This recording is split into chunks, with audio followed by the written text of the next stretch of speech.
All right, good evening. I hope that you are ready for spring because I am certainly ready for spring in my kitchen.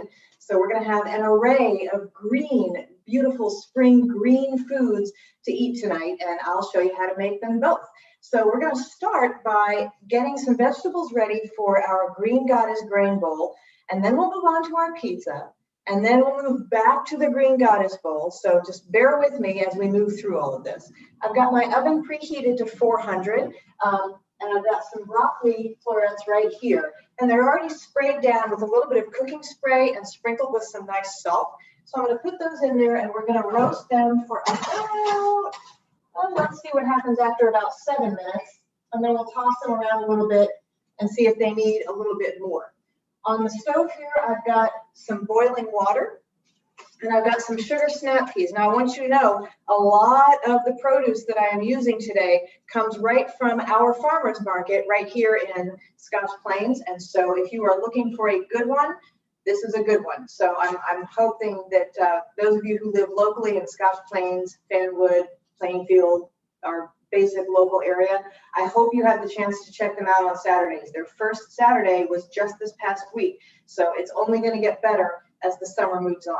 I'm going to adjust this camera just a little wee bit because I feel like it's cutting off my head. Of course, if I do that, then you can't see there. So I think you should probably rather see the food than my head. So anyway, water boiling over here, a nice handful of snow peas right here. I would have loved fresh peas, but those are very, very hard to find. They don't, their shelf life, so to speak, is very short. So it's hard to find them fresh. I'm keeping these peas in here, these snow peas in here, just for about as long as it's going to take me to come over to my fridge and grab this bowl of ice water. So for the snow peas, we're doing the old blanch and shock. Blanch being you drop them into boiling water for a minute or two. Shock meaning you drop them into ice water to stop the cooking process.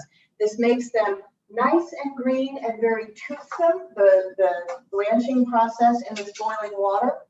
And then the shocking process in the ice water keeps them nice and crisp. It stops the cooking automatically so that they don't just sit there and wilt once you take them out of the boiling water. So they are right about where I want them to be. They're plumping up a little bit. They're beautiful, bright green. So I'm taking them right out of that boiling water, shaking off some of it, and dropping them right into this ice water, which will not stay icy for very long, but it will certainly do what we want it to do, which is stop these snow peas from cooking. So I'm going to make sure they're really in there. Okay. I'm just going to put this whole bowl right back in the fridge until we need it later. All right. So that's kind of the pre-cooked vegetables for our Grain Goddess bowl. It's also going to have a little bit of salad and a really wonderful dressing and some whole grains. It's going to be fantastic. I cannot wait. So the next thing we're going to do is get our vegetables ready for our spring green pizza. I'm very excited about that too. So I have about half a zucchini. Now, when you look at the recipe, you will see there are a lot, the quantities are a little bigger. That's because they're for more than one or two people. I cannot eat that much. And if I'm making two separate things, I will never work my way through it all by myself before it goes bad. So I'm making smaller portion sizes. But for those of you who are cooking for families, or if you're cooking just for yourself or for yourself and another person, you can probably make just one of these things and work through it in enough time. And then you can make the other one of those things, if you catch my drift. So the vegetables, I have half of a zucchini here. And I've got this nice little handy dandy vegetable peeler, and I'm just peeling skin and all. We're going to eat the skin in addition to the zucchini flesh itself. And I'm just taking pretty small, very thin strips of this zucchini, and I'm working from the peel because we want that. It tastes good and it looks very pretty, but I'm also making sure to get some of the flesh. And once I start hitting seeds, I'm going to move on, because we don't want it to be full of seeds. So some of the peel, actually all of the peel at this point, and then nice thin strips of the flesh.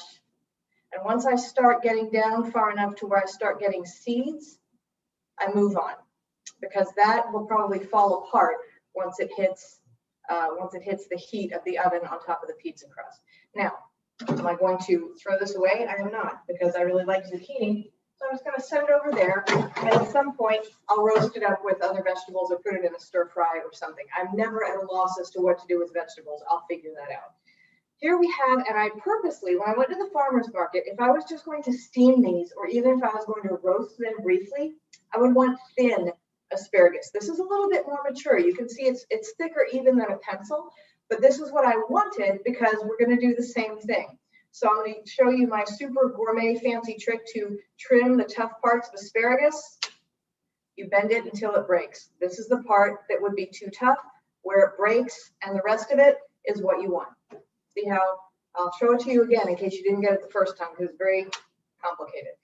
And it seems like it breaks off an awful lot. You could probably, if you were really, really scrupulous about how you were trimming your vegetables, you could probably take about another inch off, but this is just fine. So same thing, peeler, asparagus, and just shaving very thin strips. This is such a beautiful color, and it's almost like a pearly green color. And even the flowery sort of leafy tops, I'm getting all of that because that's a very tender, delicious part of the asparagus. And then down the stem, getting as much of it as I can until I really can't peel it anymore. This is going to be such a pretty color, this pizza, when it's done. I wanted to do something all in shades of green because I feel as though the winter is past and the spring has come. We've got warm weather, a nice soft rain, and no more snow. Please don't take me at my word for that and prove me wrong. So eventually it gets to the point where you can't really peel it anymore, so then you just move on to the next one. Same thing, the whole, make sure you get the nice soft flowery parts on the top, and then all the way down the stem. Much easier than trying to slice it this thinly, and much, much easier than trying to do something like this on one of those mandolins. I wish I had one. They're wonderful tools, but for something like this, the vegetable peeler is much more efficient than trying to run a vegetable like this long ways through one of those mandolins. Okay, let me get the other side where it's a little thicker still. And I hear from our oven that we're about to have to check on that broccoli, so I'll do that when the timer goes off for real. Okay, so pretty quickly, I'm reaching the point where I can't very effectively peel this asparagus, but I can eat it raw. Okay, I hear you. Let's take a look at our broccoli and see how it's roasting up. Ooh, it's gorgeous. Okay. So it's a nice bright green color. Hopefully you all can see that. But I do want to make sure that it's getting roasted evenly. It's getting this nice roasty brown. I don't want it to get burned. And the oven's a little hotter than I would normally go for, because as soon as the broccoli's done, I've got to crank this up to 450 for the pizza. So I'm just going to do 3 more minutes for that broccoli, and that'll be perfect for our grain bowl. So we have here this bowl, and it's full of our shaved zucchini and shaved asparagus, which is so tender and so delicious, I can't even tell you. So I'm going to drizzle a little bit of olive oil on that. And I'm going to grate using a zester about 2 tablespoons of lemon zest. It's about a whole lemon, I think, depending on the size. This is a pretty small one, but I think I'll be able to get enough out of it. So just zesting off that really aromatic and flavorful lemon peel. Get that in there. It's very simple. You'll notice there are not a whole lot of complex procedures or spices, because we're really just letting these spring vegetables speak for themselves with their flavors, which when vegetables are good and at their peak, that's really all you should be doing anyway. So olive oil, lemon zest, a little sprinkle of salt. We're just going to make sure that the zucchini and the shaved asparagus are nicely coated with the oil and the salt and the lemon zest right here in this bowl. And we're just going to let them sit there for a minute and think about it. And then we're going to make our pizza sauce. So earlier today, and I recommended this in the recipe when I published it, make a batch of garlic cashew cream, which we have done before. Remember, I did show you how to make it, I promise, at some point back in the past. And then I put the recipe out again in the recipe for this week. I added the recipe for the pizza crust, and we'll talk about that in a minute, and for this garlic cashew cream, which is great on everything. I mix it a lot with tomatoes and make a different, like a red sauce out of it for pizza or for pasta. I use it just plain on pasta. Today, since we are doing a spring green pizza, I'm going to be adding about a cup's worth of fresh basil to it. So this is about a cup of the garlic cashew cream and about a cup of our fresh basil. And before I do anything, I'm just going to integrate the whole leaves into here because I think it's going to make it a little easier to blend.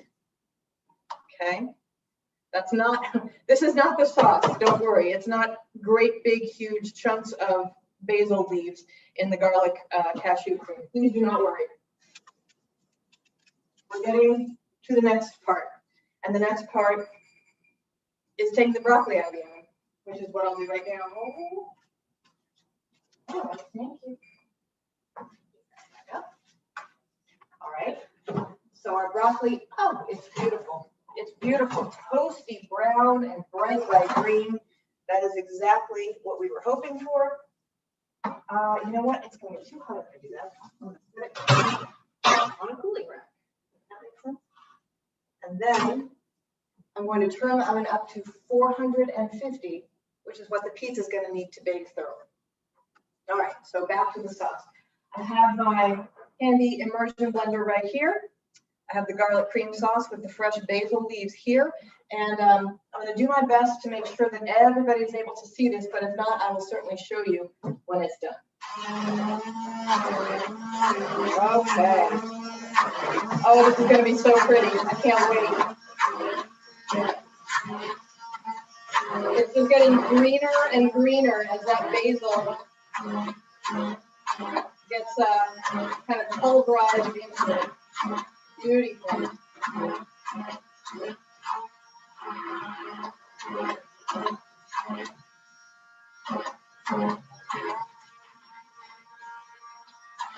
right. Let me get some of this out of here so I can show it to you. If you can't see it now, just hold on for a second. I will show it to you. It is so green and pretty. And then it's going to be covered with more fresh and green things. It's just awesome. I cannot wait. All right. Done my best to get it out of there. Okay. It takes just a little fingerful of it. Oh my goodness. That is so fresh and light. I cannot wait to show it to you. Pardon me for cleaning as I go, but boy, does it ever save time. I don't know how you clean your kitchens at home, but if I don't clean a little bit as I go along, I'm in here for hours afterwards. So here, I don't know if you got a good chance to see, it's not unattractive without the basil. I love this garlic cashew cream sauce, but look at that beautiful spring color. I'm going to bring it up so you can see it even a little bit more. This beautiful pale green, lovely sauce, that is our pizza sauce. So instead of a red sauce, we're doing a spring green sauce. So here is my pizza crust. So let's talk about this. I said, here is the recipe for the pizza crust when I put the recipes online yesterday. When we made pizzas at some point last year, this recipe, I don't want to jinx myself by saying it's foolproof, but I will say it is so far foolproof. This nice little par-baked, ready-to-go pizza crust was made by my very own hand probably about 3 months ago. And some of it I par-baked and kept in the fridge and made it up into pizzas right away. And some of it I par-baked for about 5 minutes and then let it cool and wrapped it up really well and stuck it in the freezer. And there's still a few more in there. So when this one is gone and the other ones in the freezer are almost gone, I will make another batch.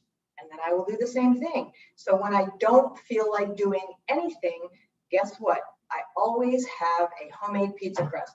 There are times when I will add whole wheat to it. Some people don't like that. And so easier just to make the white flour only if you have picky people. But if it's just for you and you like whole wheat, then by all means, make it about half whole wheat. It's better for you. So I'm going to take this beautiful spring green pizza sauce. I'm going to spread it evenly. I'm going to leave a little bit of a rim so that there's a crust, you know, a little bit of a rim of crust on the outside.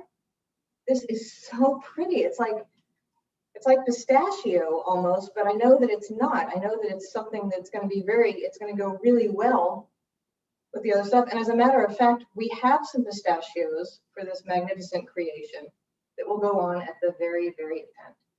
So that's probably a little more than a quarter cup, I would say. Don't skimp because you really do want all of this wonderful cashew basil flavor. And I can tell you, there's a lot left. I will use it. I will put it on pasta. I might make another pizza and force myself to make another batch of pizza crusts. In any event, it's not going to go to waste. So there's our pizza. Preliminarily, our pizza with that beautiful cashew cream basil sauce on it. And then we're just going to take this shaved asparagus and zucchini. This is so pretty. This is gorgeous. And just kind of strew it on the top there. All these different shades of green coming together on the top. Beautiful. It looks like a work of art, if I do say so myself, and I do. All right. I'm going to leave this bowl because we're going to want that with the olive oil and the salt in it to toss our broccoli and snow peas for the grain bowl. But first, let's get this in the oven. It's at 450 degrees now, and I just want you to look at how fresh and beautiful and spring-like this little pizza looks. I cannot wait to try this. I've been excited about this for a week, y'all. I'm serious. And if you don't like zucchini, don't use zucchini. And if you don't like asparagus, don't use asparagus. And if you don't want an all-green pizza, you don't have to make one. But if you do, there are other green vegetables that would go really, really well on this. Kale, torn up into little pieces, tossed with the olive oil and the lemon zest and a little bit of salt, will get very crispy and roasty in the oven when you put it on a pizza like that. It would be delicious. Snow peas would be good, especially if you chopped them up a little bit first. Green olives, all kinds of things that you could do. If you don't like asparagus, you don't like zucchini, pick something else. That's one of the beautiful things about pizza. You don't have to have just one kind of thing on it. So hopefully our oven is at temperature for 450 degrees. I'm going to go ahead and put this in here. The crust is, as I said before, par-baked, so it's nice and sturdy. And that also means we don't have to cook it quite as long. So I'm going to set this for 12 minutes. If I smell like it's cooking a little bit faster than that, I will give it a quick check. But 12 minutes should just about do it. That's usually what works with these pizzas. Now, let's move on to our grain bowl. So we have our snow peas that are chilling literally in the fridge. I'm going to get them out. The hardest part about this grain bowl, and it's really not all that hard, is making the dressing. That's what we're going to do now. So for the dressing, it's a Green Goddess dressing. Usually that is made with either mayonnaise or sour cream or a combination of the two, mixed up with some herbs and something acidic like some kind of vinegar or lemon juice. We are going to be using almond milk yogurt today to make this. You could use coconut yogurt or soy yogurt. If you're not on a plant-based regime, you could use just regular yogurt, but I do recommend using something like yogurt. It has very good live and active culture. It's good for your gut, good for your health in general, and it tends to be not as high in fat as something like sour cream or certainly something like mayonnaise. So let's try it with the yogurt and see how it does. I'm going to use the Vitamix, which is large and plugs in. So I've got it behind me over here. I know that those of you who are watching on the one camera can see it. There you go. I know those of you who are watching on the other one can see it as well. So here's our Vitamix. Those you can blend just about anything. I haven't tried to blend all the things in there, but you probably could if you really wanted to. I'm just shaking up the yogurt so that it kind of homogenizes itself in here. So it's really kind of frustrating. I don't know. Tastes like yogurt. A little sweet. This is the plain stuff, right? Yeah, it's a little sweet for plain yogurt, I must say. A cup of fluid ounces should measure about 8. These are 5 and something. So it's a little frustrating that I have to get 2 of these. I don't really know what I'm going to do with a quarter of a thing of yogurt, but if there's something to be done, I'll just make some other kind of sauce out of it. Who knows? I'll figure something out. So there's one container. And we're going for 1 cup here. That's why I had to get those 2 different containers. All right. And there's another cup. See, it leaves me with like not even enough for breakfast. So here's a cup of this plant-based yogurt. I'm pouring that right into the blender.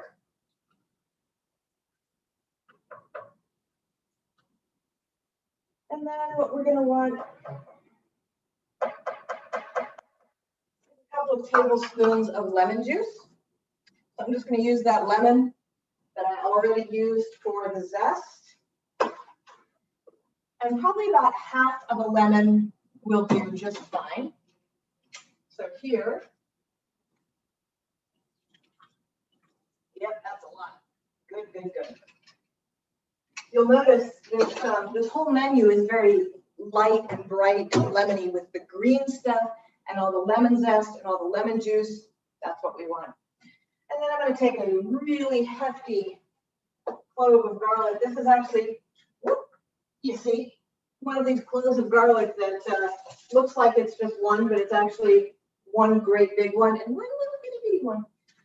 Throw those in there with the yogurt and the lemon juice. And then I've got kind of a melange of herbs, fresh herbs here. What I have in this is parsley chopped up and dill chopped up and chives chopped up. I just wanted to make sure it's about a cup's worth and that it was very green, okay?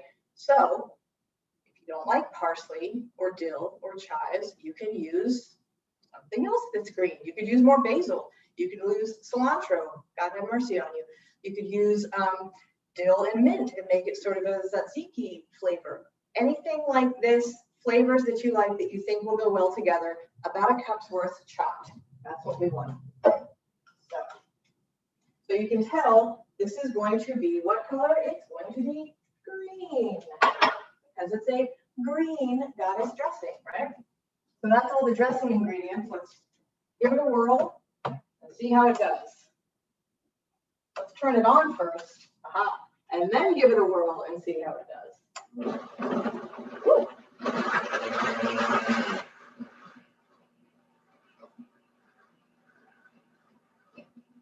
It's getting greener. Okay, I'm going to scrape the sides down a little bit because it tends to kind of spray upward and then you lose some of your ingredients that way until you come back in. Oh, it smells absolutely divine. Cannot wait. In addition to the chives, some green onions would have gone well in here too. Next time I'll try that. Yeah, so all the herbs kind of congregated down here at the bottom. So I'm scraping them up off the sides and stirring them around a little bit from the bottom. And we'll give it another whirl slowly. Okay. There we go. The other thing I'm going to add is salt, because I know that it's going to need salt. I added nothing to it, and as I said, the yogurt has a little bit of sweetness to it, So I want to get some salt in there as well. Oh, beauty. Love it. All right, so I'm going to put a good sprinkle or two of salt, scrape down the sides one more time. And you can use a food processor for this if you don't have a blender, no problem. It will still work.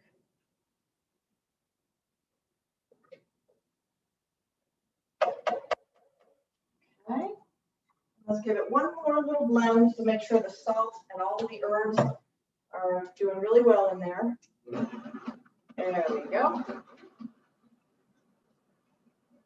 And then one really good one to make sure it's in there.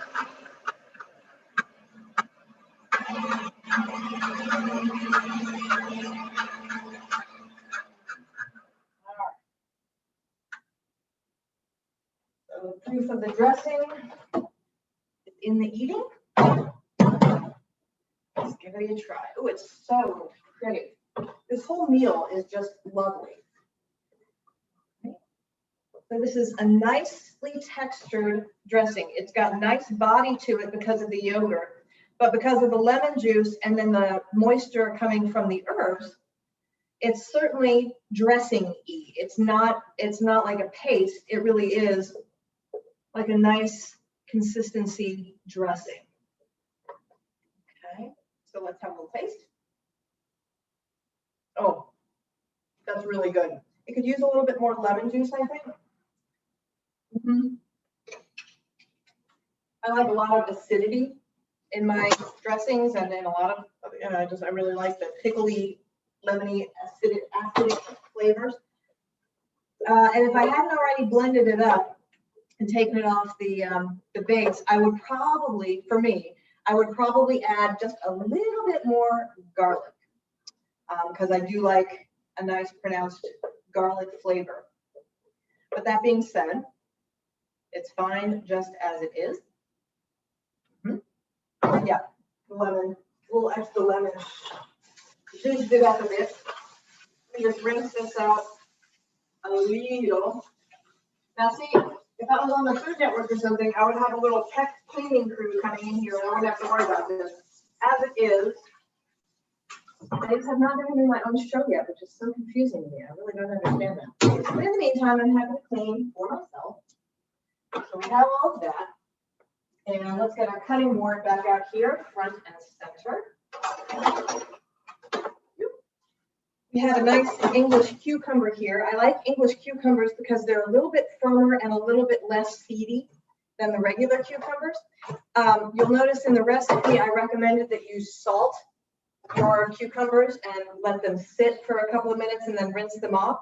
With English cucumbers, they are firm enough that you really don't need to do that. But you still do need to slice them in half lengthwise and then pretty thin half moon slices like that. Okay. And get our asparagus ready because we'll need half of this. So asparagus, you just cut all the way around the equator and twist it apart. This part with the pit in it is the one I'm going to set aside because I don't need the whole thing, but I'm certainly not going to waste a perfectly good, rather expensive avocado. So I'm going to wrap that up. And allegedly the pit, now this is one of those fun kitchen myths that I love to dispel. So for the longest time, the myth was if you store the pit in your guacamole or with your leftover avocados, it won't turn brown. It kept turning brown. That's not true. It's not the pit that kept it from turning brown. It's the fact that wherever the pit was, underneath it, oxygen was not getting to the rest of it. It's still good, boys and girls. It's still good. And it's still green. So we have nothing to worry about except for cleaning up that part of the oven. We'll get to the pistachios in a minute. So anyway, what happens is when oxygen hits a ripe or actually any kind of raw avocado, it turns it brown. It's just a chemical reaction. The pit has nothing to do with it. If you want to store avocado or guacamole so that it doesn't turn brown, you cover it somehow. You can coat it with a little bit of water even, or you can just get some plastic wrap and press it down on the surface of your guacamole, and that way it won't turn brown. But it's not the pit that does it. It's just the fact that the pit is covering up where the oxygen would hit it ordinarily. So you're welcome. That is the only kind of science I know, guys, is cooking science. So let me get my clear cut measure here. I can find it. This is why I have my glasses on all the time, because I cannot read the measurements otherwise. While that pizza is cooling, I have here some toasted, coarsely chopped pistachios. That's going to go on the top. Since I'm not using cheese, since it's a plant-based dish here, we're just going to get a little bit of luxury and crunch from putting on these toasted chopped pistachios. You could also use walnuts or pecans or pine nuts, or really any kind of nut that you like that would go well with the toppings that you've chosen. So I have here a cup of cooked farro. That is my kind of go-to grain. It is my grain of choice. It's what I eat the most often when it comes to cooked grains. If you don't like it or you're not familiar with it, you can use brown rice, you could use white rice, you could use quinoa. Really any cooked grain will do just fine. So a cup of that, and make sure to get all those herbs in there. A quarter cup of this green goddess dressing, pouring that in. I don't want to waste any of it. Okay. So I'm stirring that quarter cup of the green goddess dressing right into the cooked grains here. Really give them a nice flavor. And remember, when you make cooked grains at home, make sure you put salt in the water, and that way whatever other flavors you add to your cooked grains later will be accentuated by the salt that's already there. Okay, so these dressed cooked greens are just getting spread on the bottom of a pretty nice big bowl here. Okay. And let me get some salad greens.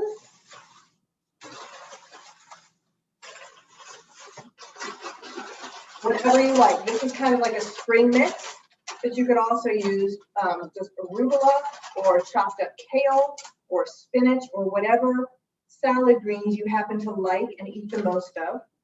So half the bowl, I'm just kind of arranging some of those salad greens on top. And then on top of the greens go our raw, thinly sliced English cucumbers. And then on the other half of the bowl, gathering up the broccoli that we cooked and our beautiful bright green blanched snow peas, shaking off all of that excess water and giving them a little spin of pepper and a little bit of salt. See, I start scattering things all over the place and then I can't find what I need to get. And a little bit of olive oil. So this is, remember, the same bowl where we did the shaved asparagus and zucchini earlier. It's all just basically olive oil and salt with a little bit of lemon zest. So the cooked vegetables then go on the other half on top of the grains. So the broccoli and the snow peas go on the opposite side of the salad.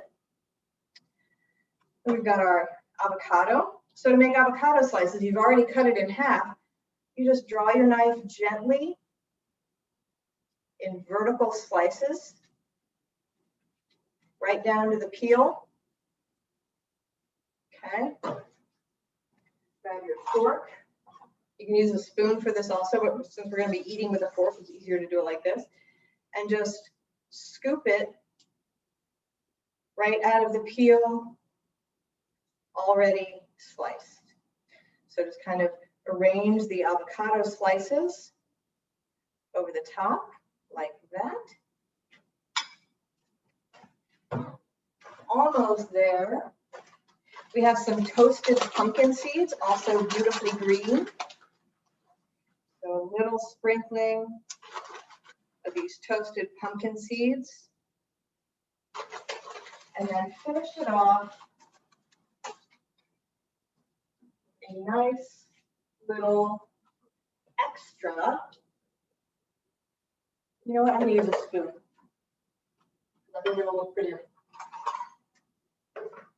With an extra little drizzle of your fresh, herby, garlicky, lemony, tangy, green goddess dressing. And now, this is cooled off enough to cut. Notice I'm holding it as I transport it this time. So there's our grain bowl. I'll show you that in just a minute. Here is our beautiful spring green pizza. Cut a quarter of that. Actually, I'm going to cut an eighth of it. Okay. So here, this is one of the prettiest meals I think I have ever made. Let me get the what's on with my fork here. All right, y'all. So check this out. We have here this beautiful bright green slice of our spring green asparagus and zucchini and garlic basil cashew cream with pistachio pizza. And then we have here this really alluringly bright green goddess grain bowl with the homemade green goddess dressing, snow peas, roasted broccoli, fresh avocado, salad greens, cooked grains. I'm going to try this pizza. I cannot wait. I've been looking forward to this, like I said, since last week. Okay.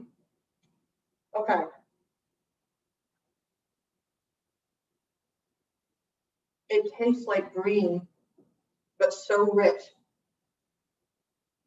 The garlic cashew cream, plus the pistachios, and then everything in the middle. You get this burst of flavor from the very thinly sliced roasted asparagus and zucchini. A little hit of lemon, because we tossed it with that lemon zest, remember? And then just this really deep richness from the cashew cream and the pistachios. That's fantastic. That was worth waiting for. All right, let's try our green goddess bowl. I'm going to get, let's see, I'm going to get a little bit of everything. I'm going to try and get some cucumber there, salad greens, broccoli. I'm really going to make a mess out of things if I try to do much more than that. So we'll take this as a first bite.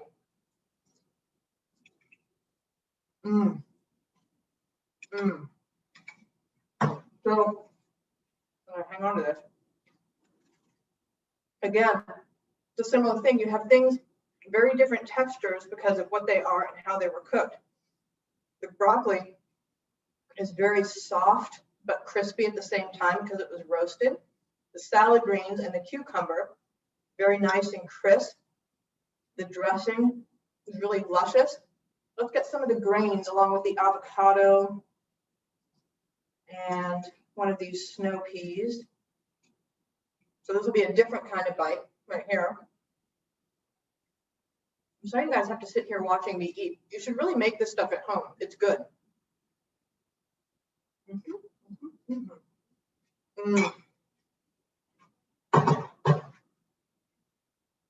All right.